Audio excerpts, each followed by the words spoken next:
नीतीश हमारे साथ मौजूद हैं। नीतीश, लगातार आप वहां की तस्वीरों को देख रहे हैं, समझ रहे हैं और आपके जरिए हम अपने दर्शकों को भी एक एक तस्वीर दिखा रहे हैं। इस वक्त वहां पर क्या तस्वीर आप देख पा रहे हैं, किस तरीके की हलचल, क्या जानकारी है, कब तक पोस्टमार्टम खत्म होगा और कब पार्थिव शरीर बाघंबरी मठ पहुंचेगा?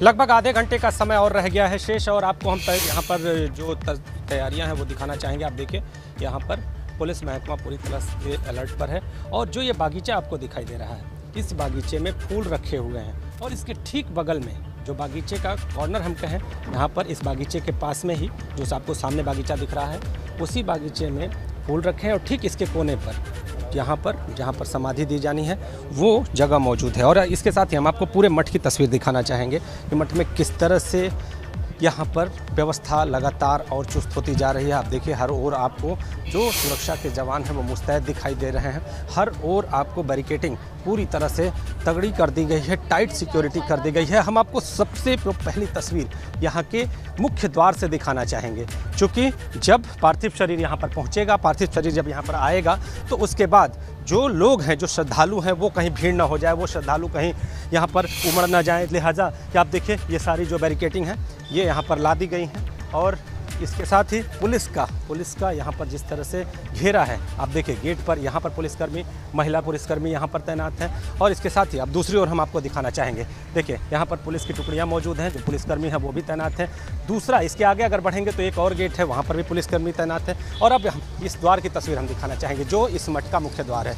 आप देखिए इस द्वार पर भी पूरी तरह से सुरक्षाकर्मी यहाँ पर तैनात किए गए और ठीक द्वार के भीतर की तस्वीर हम आपको दिखा रहे हैं। आप देखिए जैसे ही आप द्वार के भीतर आते हैं, यहाँ पर पुलिस, महिला पुलिस यहाँ पर तैनात की गई हैं। इसके साथ ही ये तस्वीर आपको दिखाते हैं। आप ये देखें, बाकी के जो पुलिस की टुकड़ियाँ हैं वो थोड़ी देर राहत कर रही हैं, ताकि जैसे ही यहाँ पर एक बार जब पार्थिव शरीर आएगा तो उसके बाद चुस्ती और भी बढ़ा दी जाएगी। और इसके साथ एक और तस्वीर आपको दिखाते हैं। आप ये देखिए यहाँ पर महिला जो पुलिसकर्मी हैं उनकी टुकड़ियाँ यहाँ पर चारों तरफ मौजूद हैं। तो पूरे मठ में जो सुरक्षा है उसके कड़े इंतज़ाम किए गए हैं। जो पार्थिव शरीर यहाँ पर एक बार फिर से पोस्टमार्टम के बाद लगभग आधे घंटे का समय शेष रह गया है। लगातार पुलिस की टुकड़ियाँ यहाँ पर बढ़ती जा रही हैं और जब यहाँ पर पार्थिव शरीर पहुँचेगा तो ये सुरक्षा पूरी तरह से चाक चौबंद कर दी जाएगी। हर तरफ आपको बैरिकेडिंग दिखाई देगी। ये बैरिकेडिंग के उस पार मीडिया को भी जाना अलाउ नहीं किया गया है।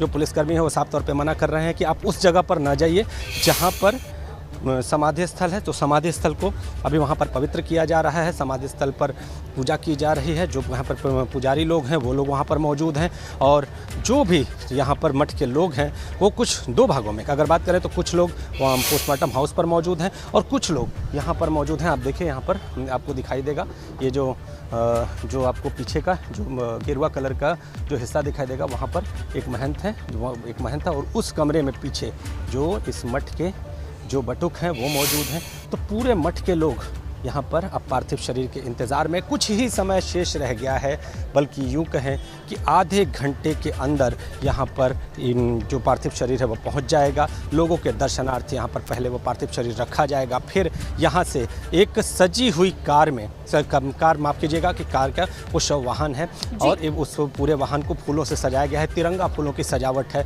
और उस वाहन के द्वारा जो पार्थिव शरीर है उसको ले जाया जाएगा। ले जाने के साथ ही यहाँ से फिर बड़े हनुमान, लेटे हनुमान पहुँचेंगे हम लोग और फिर उसके बाद फिर यहाँ पर आके भूमि समाधि दी जाएगी। हमारे साथ महन जी भी मौजूद है। महन जी, ये जो आज का दिन समाधि को हम जानना चाहेंगे, एक संत परंपरा की समाधि क्या होती है?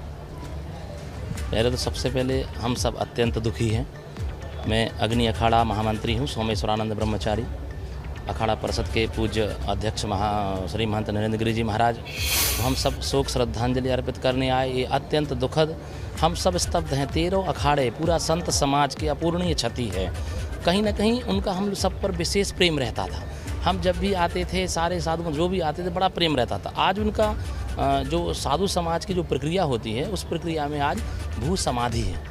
भू समाधि का मतलब संन्यास परंपरा में मिट्टी में समाधि दी जाती है। समाधि में सारे पहले शरीर को पंच तत्व में विलीन हो गया है तो पंचामृत से स्नान कराते हैं, दिव्य चंदनों से, इत्रों से सब तैयार करके और व्यवस्थित करके उसे भू समाधि दी जाती है। जी। एक और चीज़ जानेंगे, सम और आधे इसको कहते हैं कि धरा में समाहित होने के लिए समाधि। जी। तो इसका क्या मतलब है? कहते हैं कि शिवालीन हो जाता है आदमी, महादेव में विलीन हो जाता है, इसके पीछे? हम लोग शैव संप्रदाय के सन्यासी हैं। शैव संप्रदाय भगवान शिव के हम सब उपासक हैं। हर अखाड़े के इष्ट देवी देवता होते हैं। हम सन्यासियों का पिंडदान पूर्व में हो जाता है, बीजासन हवन होता है, जब हम लोग शिष्य परंपरा होती है, उसके बाद हमारा पिंडदान हो चुका होता है, एक शरीर से हमारा देह का वो समाप्त हो चुका होता है। तो पंच तत्व में विलीन होने का मतलब यही होता है कि भू समाधि जो होती है, हम उसी में समाहित हो गए, भोले बाबा के चरणों में समाहित हो गए, ये विशेष उसका वो है। जैसे जैसे अब समय नज़दीक आ रहा है, वहाँ पर पोस्टमार्टम की प्रक्रिया भी जल्दी जल्दी पूरी की जा रही है और उसके बाद पार्थिव शरीर यहाँ आएगा। यहाँ के बाद विभिन्न चौराहों से होते हुए बड़े हनुमान लेटे हनुमान मंदिर पहुँचेगा, वहाँ से फिर यहाँ पर आके भूमि समाधि दी जाएगी। तो आप लोगों को कितना इंतज़ार है? आप लोग क्या क्या करेंगे? नम आँखों से आप लोग उनका इंतज़ार? हम सब जो है बहुत दूर दूर से, मैं झांसी से आया, मैं अग्नि अखाड़े का महामंत्री हूँ। अनेक अखाड़ों से, कोई उज्जैन से, कोई हरिद्वार से, दूर दूर जैसे पता चला, सब अपने अपने बाहर थे, वो वैसे वहाँ से तुरंत चल दिया, क्योंकि महाराज श्री का इतना विशेष प्रेम था कि हम लोग उसको वर्णन नहीं कर सकते, सबसे विशेष प्रेम था। तो बस हम केवल अश्रुपूरित श्रद्धांजलि दे सकते हैं। हम स्तब्ध हैं, अत्यंत दुखी है। यह पूर्ण क्षति हमारी पूर्ण कभी जीवन में हो नहीं सकती। कुछ दुख भी है, एक कहे कि एक यूं ही आम मृत्यु होती है, एक इस तरह की मृत्यु। तो क्या विश्वास होता है, आप उनसे मिलते जुलते भी रहते होंगे, तो क्या विश्वास होता है कि इस तरह की घटना कभी हो सकती है? यथास्थिति क्या रही होगी, ये सब जांच का विषय है और जांच हो रही है। अनेक पूज्य संत महात्मा, सभी अखाड़े, सबकी बैठक, सबकी मीटिंग, सबके बाद में जो निर्णय होगा, और सारी एजेंसियां जांच कर रही हैं, उसमें जो जांच में आएगा, जो दोषी होगा उसे सजा मिलेगी।